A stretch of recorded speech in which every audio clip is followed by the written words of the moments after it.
Greetings, everyone. Erica Griffin here from the Dusable Museum of African American History. Thank you for joining us again for another installment of Mondays at the Do, your headquarters for all things Dusable Museum.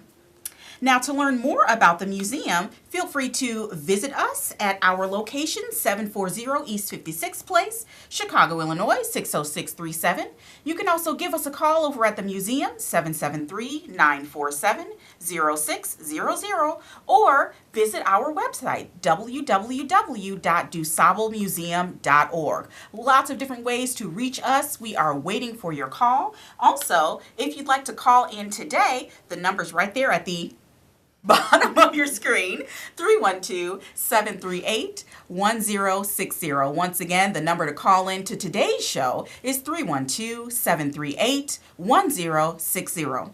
And last week, you all know, those of you that tuned in, we were joined by our COO, Troy Ratliff, and our guest curator, Dr. Harry Jones. Today, we're joined by another fantastic member of our Dusable staff, Ms. Kate Swisher. Kate is our registrar and collections manager. We're going to have a great chat with her, but like we always do, let's recap first our upcoming events and programs. Now, for those of you who have visited us this summer, you know that we have had some amazing programs this summer. We had our Sounds of History Jazz event. We had our Movies in the Park event. We participated in the Bud Billiken Day Parade. So many amazing ways, free ways for you all to engage with us. And just because the summer is up doesn't mean that our programs stop. We keep right on rolling. So this entire year, we are celebrating the centennial of our founder, those of you who are aware, Dr. Margaret Burroughs. Dr. Burroughs was not only the founder of the Dusable Museum, but she was also an artist. She was an educator. She was a poet. She was a truly phenomenal woman. And this year we celebrate her 100th anniversary, or the anniversary of her 100th birthday, which would have been this year. Now, how we're doing that is through a series of programs. So if you all do visit the website, dusablemuseum.org, and you take a look at the events page, you're going to see that we have two great films that are coming up as part of the Margaret Burroughs Centennial Film Series.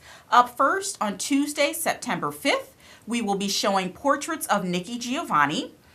And on, Tuesday, November 7th, also from the Margaret Burroughs Centennial Film Series, we will be showing The Edge of Each Other's Battles, The Vision of Audre Lorde. Again, to find out more about these events and also to register, you're just going to visit the website, dusablemuseum.org, click on events, and there you'll find everything that we have upcoming. The last event that I would like to make you aware of is our Story Time at the Do. This is a great way for you to be engaged with the Dusable Museum. Every Tuesday, Wednesday, and Friday for the next 2 weeks, we will be having story time at 11 a.m. right in the museum. So you come in, you hear an amazing story about African American history, you do a great make and take craft activity that corresponds to the book. So we welcome all of you. It is free and open to everyone, no need to register. But if you would like to know more, you can again visit dusablemuseum.org, click on the exhibits link, and there you will find all of the information. And this is an amazing new program that has been created and developed by our outstanding education department and Ms. Chelsea Ridley, who was on the show, for those of you who tune in weekly, just a few weeks ago.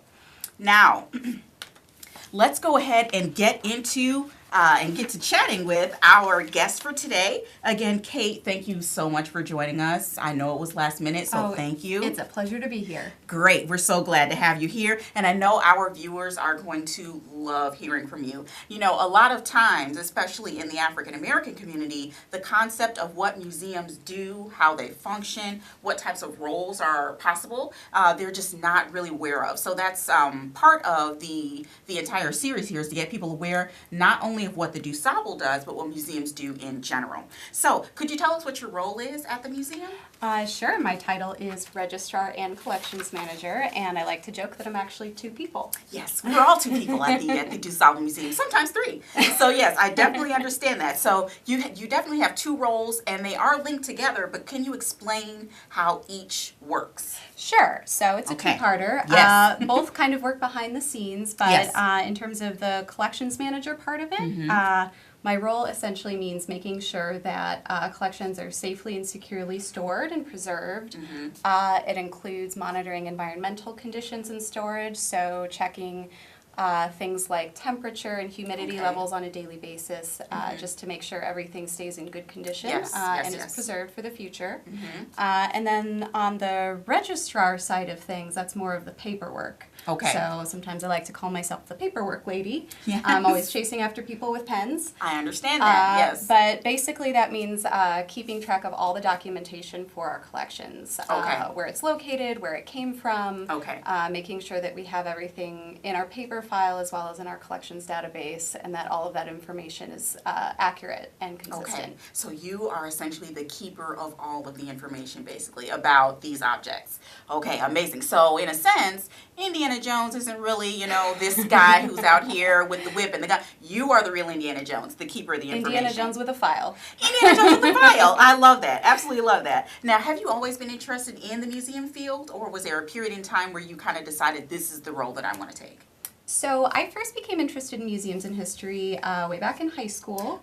A friend of mine asked me to come volunteer with her at our local historical society, which was a group of historic cabins and buildings from the 19th century. So we would put on old-fashioned dresses and aprons and give tours to people, and these houses all had historic furnishings inside, and it just really felt to me like time traveling, and from then on I was hooked. Definitely love that. Now, when you were there, were you an intern, a volunteer? You were a volunteer. That was a volunteer position when I was in high school. Love it. You know, that's similar to something that I did as well. I was a volunteer intern that kind of combined the two for a couple of years, and it definitely, for those of you who are youth and are interested possibly in a career in the museum field, definitely starting off as a volunteer, getting your feet out there, learning what museums actually do will help you along in the process. Absolutely. Now, what's your educational background? Did you have to have specific training to do what you do, or? Yes, it is a very specialized type of work, working with museum collections. So actually it's been a long journey.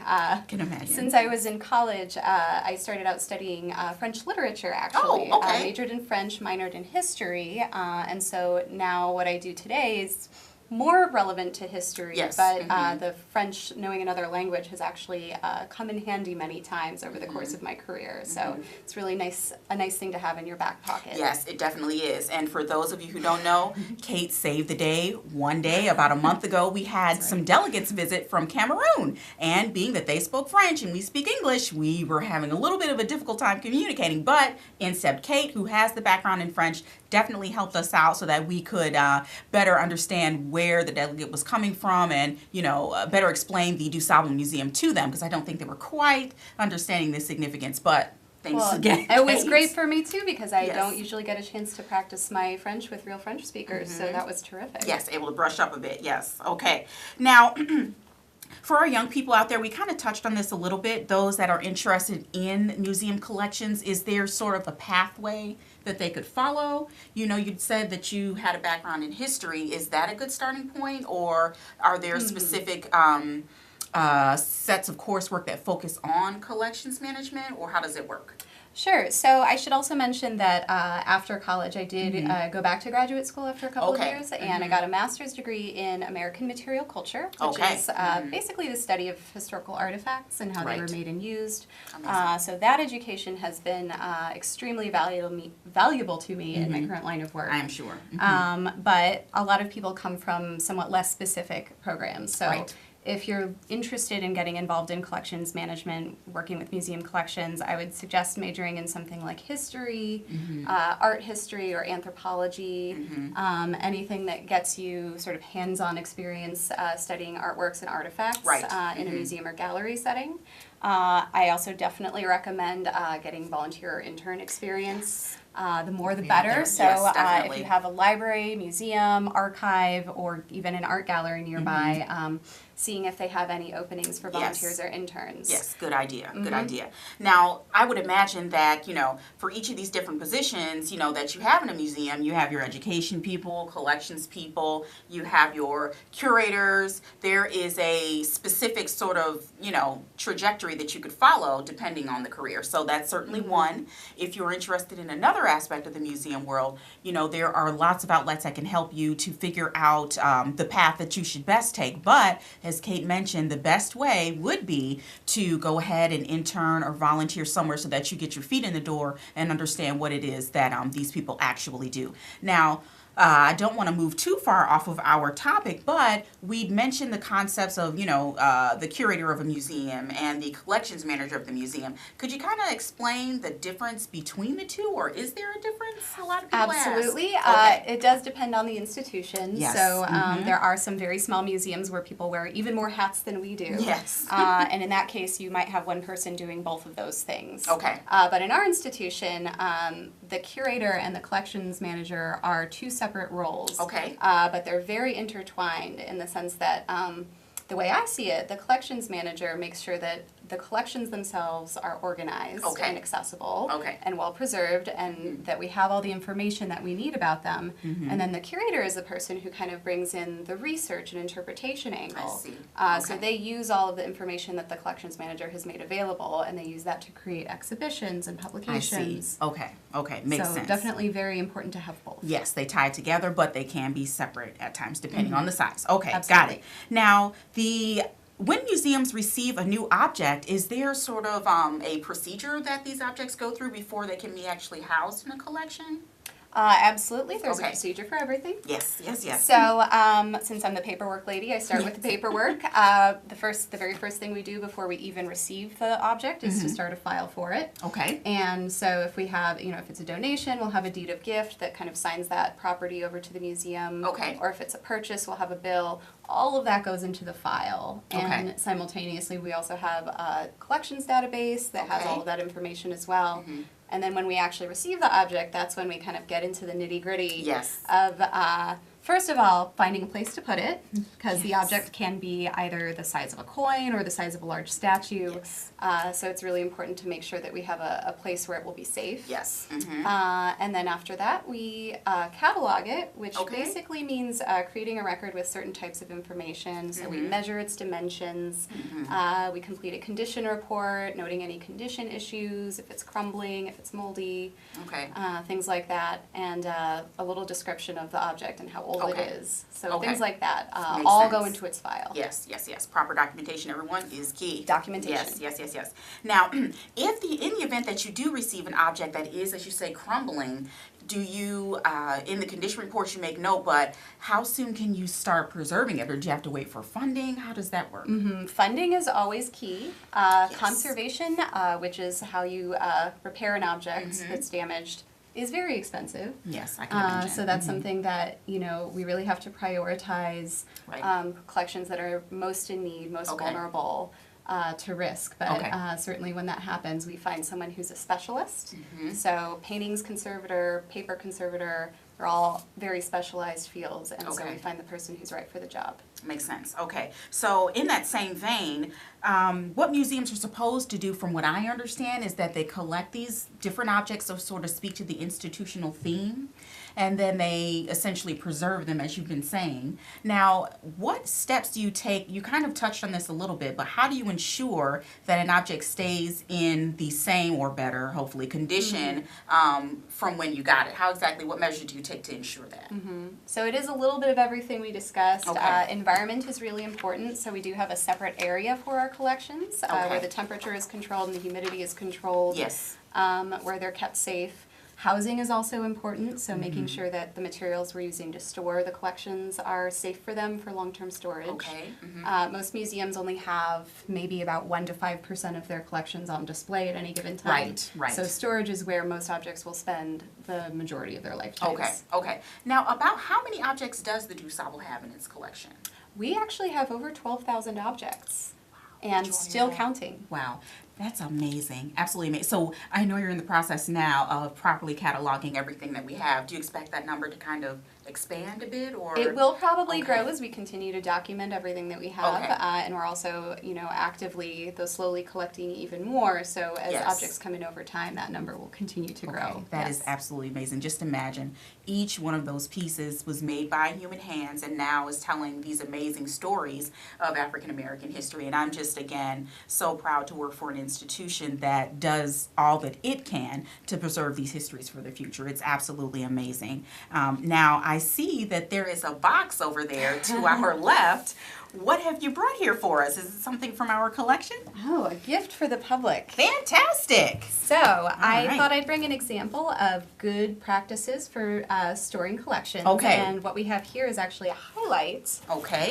If we want to Absolutely, switch the overhead yes. camera. Now, before you begin, is this a special type of box? It you know? is. Okay. So everything that you're going to see here is archival quality, which Okay. means that it's safe for being in I contact see. with objects long term. Okay. So a lot of materials like normal paper, cardboard boxes, Okay. those are acidic.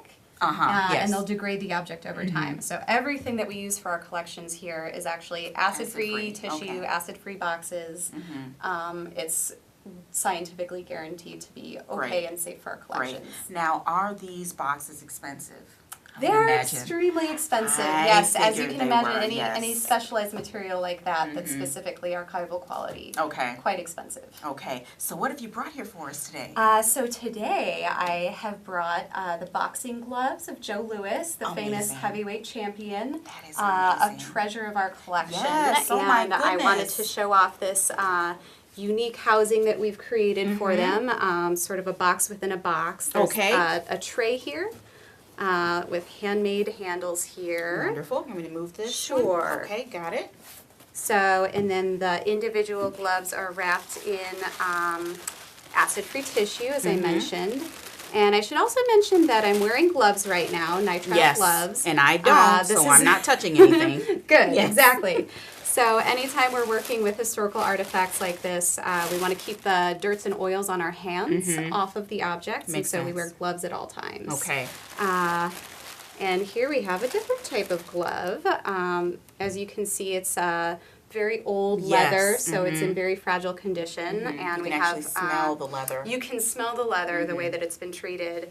And then I have tissue in here, just kind of patting it out to make sure that it doesn't get too flat or wrinkled over Okay. time. Amazing. So lots going into the preservation of this one little I can pair of imagine. gloves. Again, just imagine the history, everyone.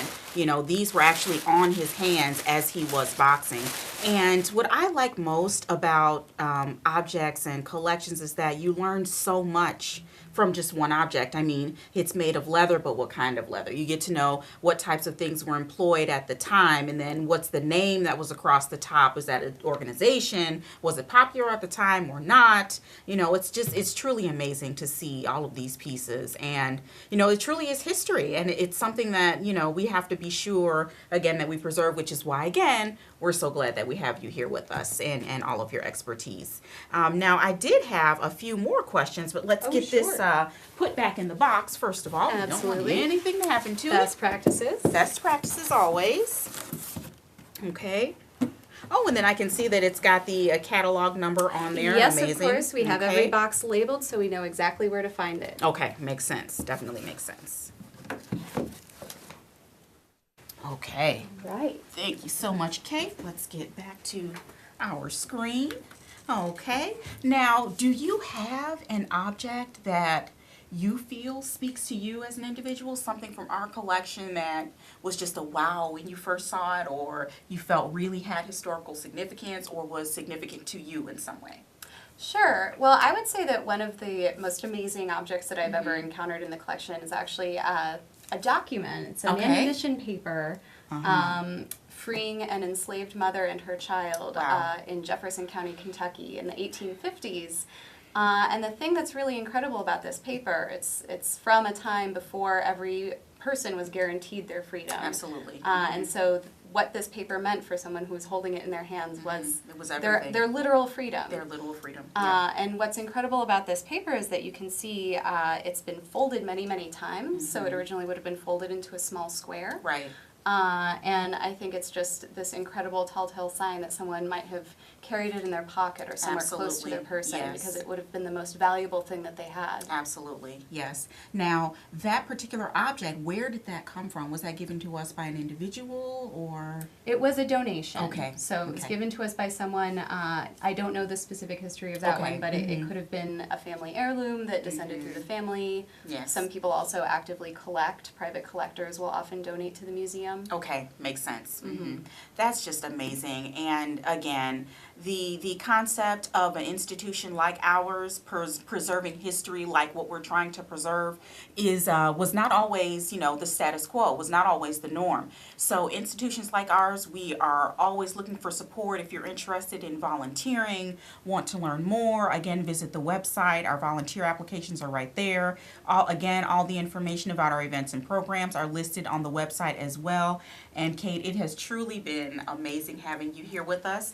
I just want to make sure I didn't have, thank you, make sure we didn't have any other, the most important question. Oh, wow. So you are doing an amazing job, as I mentioned. Like, if you all could see the state that the collections department has gone from to where it is now, she's doing an amazing job, you all. But do you have any set goals for your particular area of the museum? Well, absolutely. Okay. I think one of the major goals would just be to continue with cataloging and Okay. have everything in our collection fully cataloged. Yes. Because that's kind of the basis for, I always say that what we have in the collections has so much value and knowledge contained in it, and it just has to be activated. Yes. And so once everything is fully cataloged, it could be the basis for any number of exhibits. Yes. It's Yes, really yes, just yes. an incredible collection. Yes. So just to have everything fully documented, Okay. and then also to eventually add more staff to do some of that research that kind Yes. of unearths the many stories that we hold in our Yes, collections. yes. Well, I believe we will certainly get there one day with your help for sure. So again, I would like to thank all of you for joining us today. Thank you, Kate. Thank you to all the great people at CAN-TV and our amazing staff back at the Dusable. Until next Monday, this is Erica Griffin for Mondays at the Do. Have a good night. Take care.